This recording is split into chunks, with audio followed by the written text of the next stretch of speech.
একটা কমিটি করা হয়েছে লোন ভেরি ব্যাড। এই আইন তো খুব খারাপ। আপনি 2% দিয়ে আপনি 500 কোটি আপনার কাছে পাই আমি দিগন্ত মানে 10 কোটি আমাকে দিলেন, এবং বড় বড় ডিফল্টার 90% কিন্তু উইলফুল ডিফল্টার। এরা 2% দিয়ে 2% মোরাটোরিয়াম নিয়ে নিব। এখানে বলতে যারা তোমরা তারা মরে গেছে সব, তারা নাই দুনিয়াতে। তখন যখন পেয়ে বলবো বাবা তখন আমরা দুনিয়া থাকবো না, কেউ কেউ থাকবো না। আমি থাকলাম না, কে থাকলে তাহলে আপনি মানুষ তো মানুষের কেউ থাকবে না, বা ম্যানেজমেন্টে থাকবো না, এটা হইতে পারে। তাহলে এইটা তো ওই সমস্ত লোককে আমরা কেন দেবো? আমি তো যে সমস্ত লোককে যারা আমার রেগুলার করতে ঠিক মতো করতেছিল, কোভিড টভিড নানান ধরনের সমস্যা পড়ে, কিন্তু যারা যেগুলা 80% তো উল্টা পাল্টা, অর্থাৎ তোরা ওইটা করবো কি?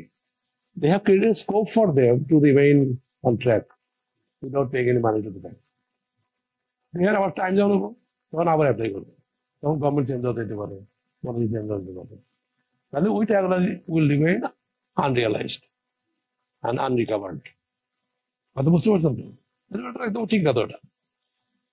আমি কাকে লোন দেবো না দেবো, কাকে আমি না কাকে মোরাটোরিয়াম কতদিন দেবো আমি, সেটা আমাকে বেশিটা যেহেতু আমার টাকাটা আমার ব্যাংকে চেনেছে, আমার সাথে দরকার নয় কারো বেশি হবে না এটা।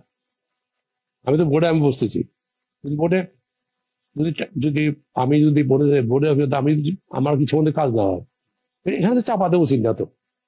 এবং এটা মানে কি we have created a situation where they get the repay একটা মানে some sort of leverage to to to remain on track 2% দিয়ে।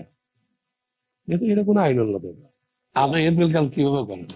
1200 কোটি টাকা, 12 লক্ষ কোটি টাকা, কারণ যেগুলো ইস্যু করে দিচ্ছি আমরা বলে তো এনপিএল আসতেছে না, 2 টাকা পাওয়া যাবে না। কথা বুঝছেন তো? এই টাকা দেখা গেছে সেক্টরে, বুঝছেন? এই রবারি হয়ে গেছে। এই রবারিকে আমি রিয়ালাইজ করাই এখন আমরা হয়েছে কি ওই রবারির যে নেগেটিভ ইম্প্যাক্ট গুলা ওইটা আমরা সব মানে we are affected by that negative impact of the robbery being committed during the কি বলে আশওয়েল গভর্নমেন্ট,